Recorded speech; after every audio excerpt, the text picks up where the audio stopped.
As the population increases, the land remains the same, and there has to be competition in that. And because of that, because of the land not increasing and the human population increasing, it means that there has to be competition for resources, and this means that people have to exert pressure on the protected area by way of encroachment. I'm sure you've seen where you've probably seen a lot of cultivation. I can tell you that most of the bigger chunk of the land you've seen initially was inside the protected area, but now it was left out, and the communities are cultivating it. Now, when you see someone going beyond now again to encroach again, you know that one is not satisfied with what they have, but those are not many cases.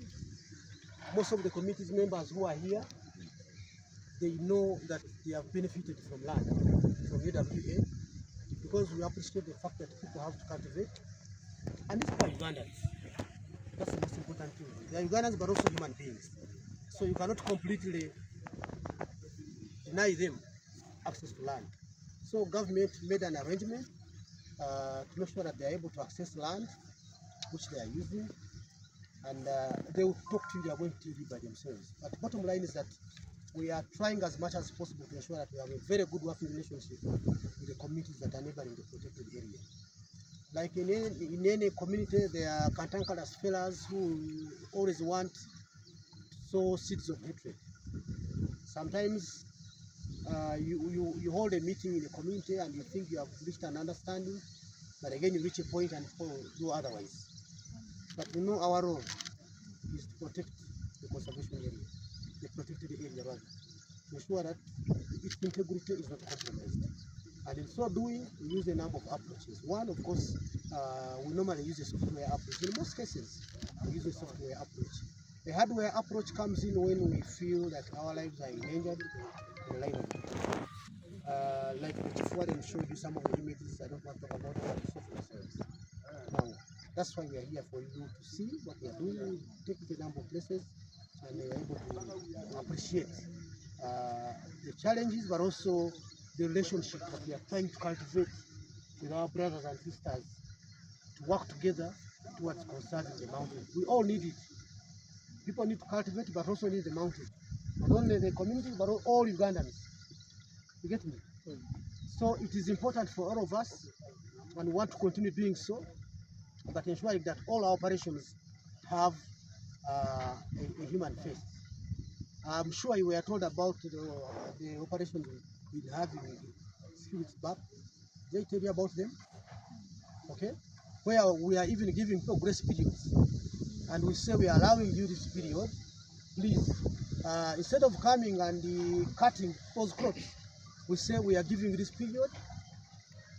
Prepare yourself. Upon harvesting, live peacefully. You get me? So that's one of the ways that we are using to make sure that we get rid of encroachers from a protected area, among others. But of course, there are those ones who will always say, no, me, I will not leave, do what you want. And then those ones are normally helped to go out. They do what? We help them to go out. No, we don't force, we help them to go out. We don't use force. Only that the help is unsolicited, but we help them to go out. So I want to ask Bira, our warden community, is the one who basically should have been here. She's the one who gave the background to this, and then we take it up from there. You know, where we are now, we are actually in the Bennett area. We beg that you start with your names. My name is Matanda Godfrey Richard. I work for Uganda Wildlife Authority as a warden in charge of Matheniko and Bokora Wildlife Reserves, which are under this very conservation area. Where we are in the Bennett area, which we told you in the office that we are going to actually Bennett. And the people whom you are seeing here are actually the descendants of the Bennett who were actually given this place to settle. When we were climbing and coming to this area, you saw a forest, thick forest on our right as we were climbing. So this place was given to these communities to settle way back in 1983. Initially, these communities used to be forest dwelling communities, but because their numbers was growing and their way of life was also changing from simply living in harmony with nature, gathering and doing other things to cultivation.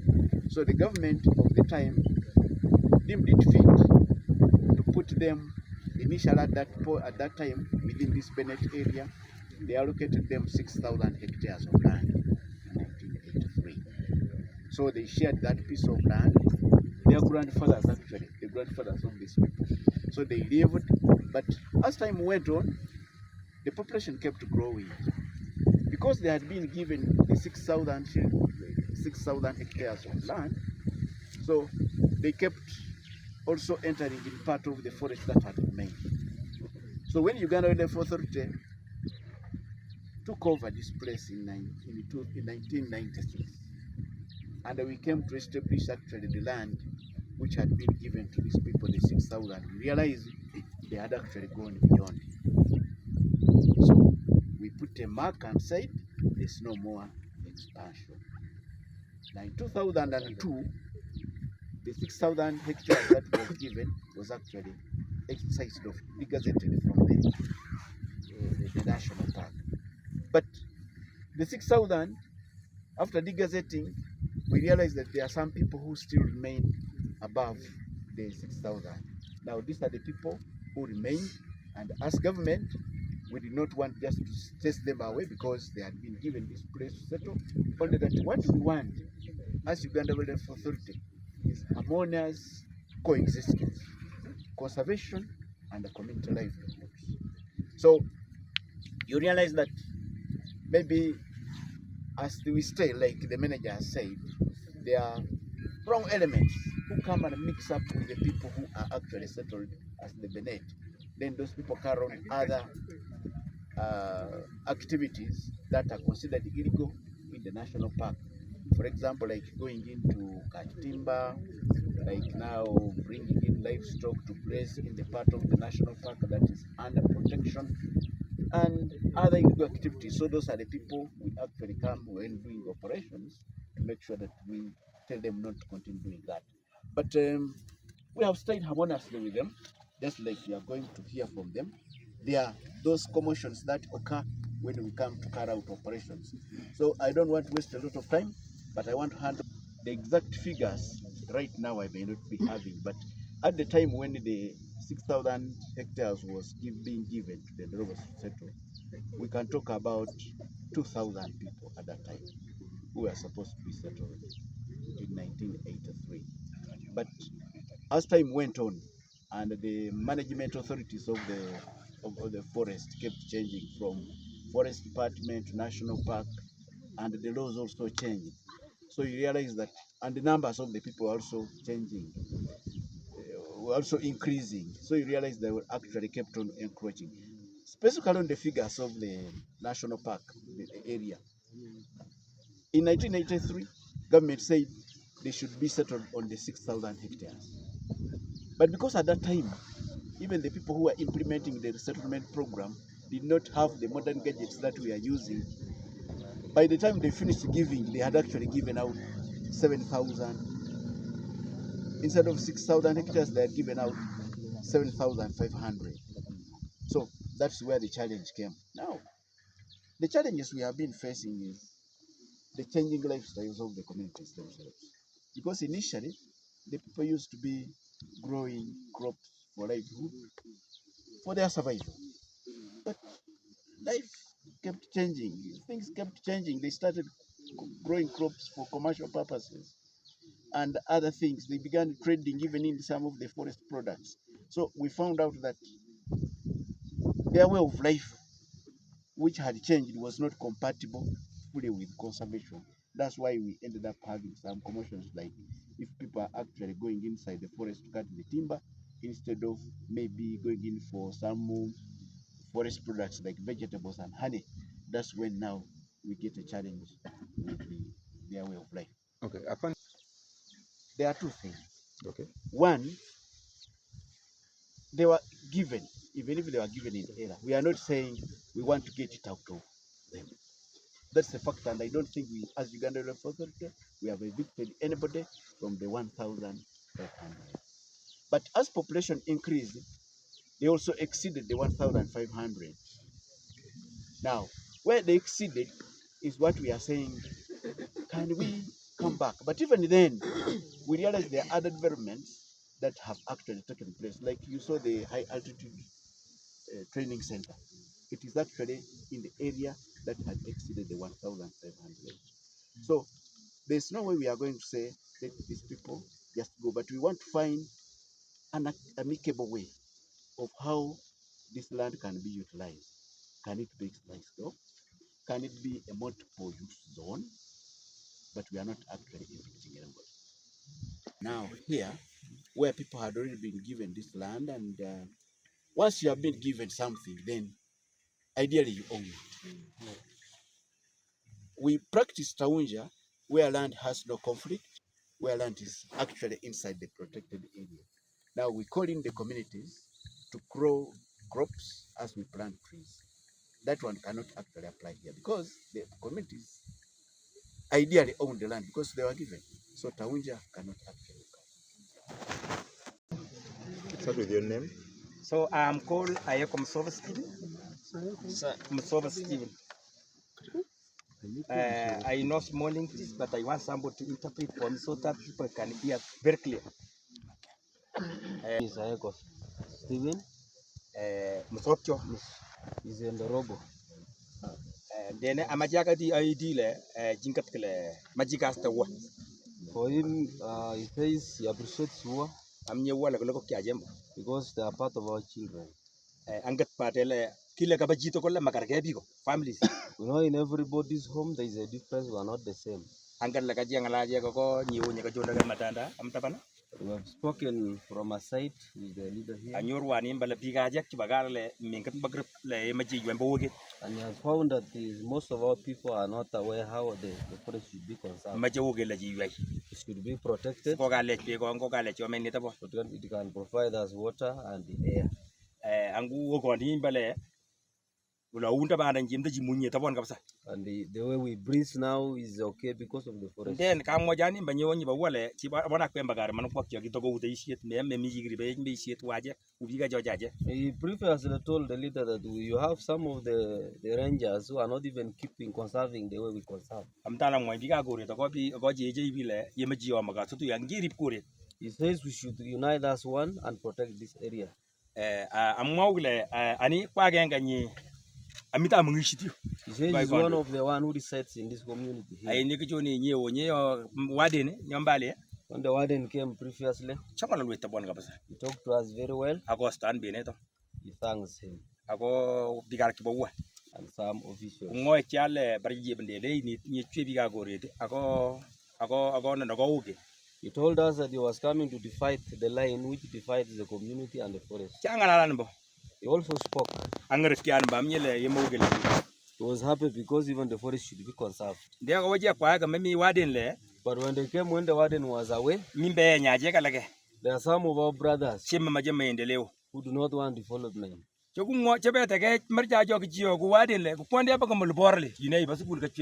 kept moving and denied the Itesiri line, then they came to a line which was said to be black.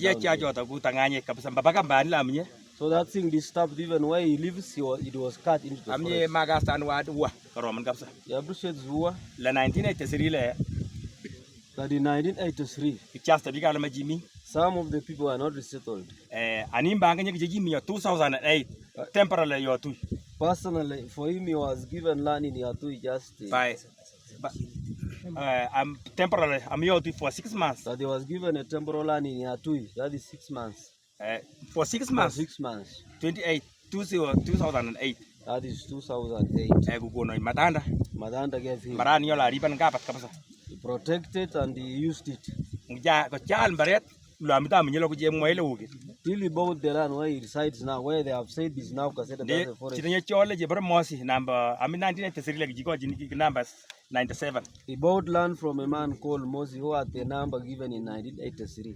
Mbaret ni brio wuki kuje pakwabe. Which is not part of the forest, but they was allocated that Kaka land. somani ak mi wade namnye ko managasli ni ko je chibawa. He was requesting, because the warden was not there by then, Ngaso mi mbiga goride. and requests the community. La biga la maje machi pendo linda ka mi siri bakay goride maje majamba ba ona kibori. We don't want to go beyond 83 line. Ba but afana we ndio don't want to cut. chabri chane ke afana ndiwa ni isi waden uwale. Mibi kala jega mi wok kirgir pijago ko jana maje mi ko betinen ba ona maje majaje ngala ka biga ba. That one time someone was cutting timber, he telephoned to the bosses somewhere, and then Ndiwa they had barona to mi. get them. So jana maje jalo njepur logiyam. He was taken So to where he was supposed to be Jinkale arrested. maje majaji sagasta We don't want hunting. maje majalan jep keti We don't want cutting. ko maje trees. maje paud We don't want cutting ci timber. majaji sha ko bi ci jina ko bi ga wa We want to work with who are de lo ko artists. keje bonda je la ke ji amuta ile ni malota But our cry is, previously when they came, the line was extended from where it was supposed to be 83. amalin la ke jone lin babto ni kwa be akai ko bunni ndam de la wodin ta bondo je mak chore lein The black line came from the other side very well. But when it came here, it coincided again with the 83 line, which became wrong. brio ka ngol ke jone lin kwa be It came wrongly from the other side. atar anyo atar lo gab na ko taraja That is passing through this the bridge down where you here. pass the bridge where you passed the lane passed there interpret it well The lane which you passed is just around the bridge here. Is not where around where you pass it is now a national park where just from the bridge, the other side is a national park. so From there, this mawunya bridge leni down. The line was not like that. aso mani atuwa je yu He's requesting now in this way. la je ke tileni lo gumi maje majamba encouragement Let the line go back to 83. We don't want to encourage the forest. ndana ni amena ni yogi kito na ni tesiri mbarele cha bona 15 years But when the land was allocated, he had 15 years. amnya bona 56 years ba Because he now has 56 years. ndio yogi kito mbarele But when the land was given allocated to jimji people, ko 6000 hectares they were giving people 6,000 hectares. ndene ko be ma bona marti jogi kito goret machine na But because they did not have machines to measure the jabi new ban baga 6,000, yunda kayu they measured up to the 83 line. That's the red line. ulo jema jala rele ni ota That's why we say it is a red line. mangala now. 2018 the 22 yegi je mwela ka chiat le ni rele ni chwega ko bi ga gore ni tokle rele lo le ke lo denja gane na barret yong ngal je mioti men baje ma je majaji ni weti lo According to the assumption, they knew that the red line shows the difference between the forest and the community. So And no one was supposed to cross that line. so amajala maje machi kabisa For us, we don't want to go beyond the 83 je bona line. bi ga tukusi je ko to lo to maje maje bor wa mbala nam jota We have a few people who have encroached the forest, but we are able to show them. maje maje giti kabisa We isri do ba not want to gore encroach beyond 83 singet line. kinyor ba wade ni sien ni tokle ge jina ko bi ga gore Because the warden will have to get really work. How we can work amye together wade with the yegi forest joni warden. wade na ile chonga lo chinye tapon kabisa The warden came and addressed us very well. angi chinye tapon He's a good man. so kam dana mwe bale ay no je chele ni anje je jinyi ta fomi ya ga jinyi ta ja fomi le chingu roja sam ni je priasi nak That we felt only in the forms which were provided that time were written to be encroachers. And yet we have not encroached the forest, we are just below the 83 line. The Irish were uprooted, some Yeah. things were cut. ci mawle amne yanyi tumle je aplatong They said if you don't fill this form for encroachers, we are going to uproot these things and even cut the Irish. ani ale ngaro li ani atu biga wa amye kamda malago gimyone yesia We talked to the rangers because he was Amsimu. in Malago, the woman was sick. ajani amba chati nyamye kamda ba sop chomi Came and signed because he only wanted to save his food. kaka somani aje je ile His request is that. ni kikubur kuloit koroni kumatanda The one who has stayed in this place for a long time is Matanda. ngat ka pasala bindo le ni He knows where the 83 line passes. mabundo school but part of school ni ka chiko ni ka jiong ni ka jamu talo Part of this school here, the compound has been cut to be part of the forest. sibital le mi hele sinu The Hellas unit is in the forest, so nyeki chioi which was built recently. kaka somo kan ya biga wa ko biga ni media We are requesting the media and the UWA, la jet ki jogging crossing red lane ko toile machi jilo so ko biga for those people who have encroached beyond the red line. For us, we don't compromise with them. nde ki jage red lane ko togne itesri le kaje majila chastangale ja angji galle chi mungi se chi kumbai ganas But below 83, we are requesting to live there as another Ugandan who lives in this amnye land. kasmeti be NRM le gasmen ni tapon kapsa Because NRM is a good government. I pan vice chairman NRM Eastern Division amnya bon an famala ko tono He is the vice chairman for Eastern Region NRM.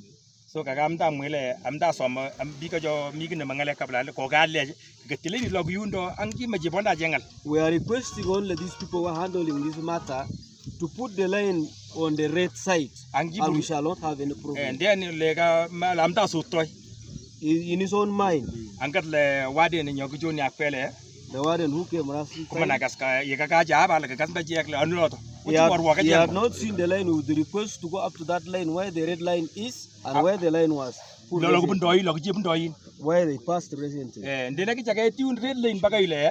But from the red line to this side Mu jaga bundo ko meiro ne ke yin daga can be like 200 or 300 meters like that. Jaga lin 300 meters. It is 500 meters.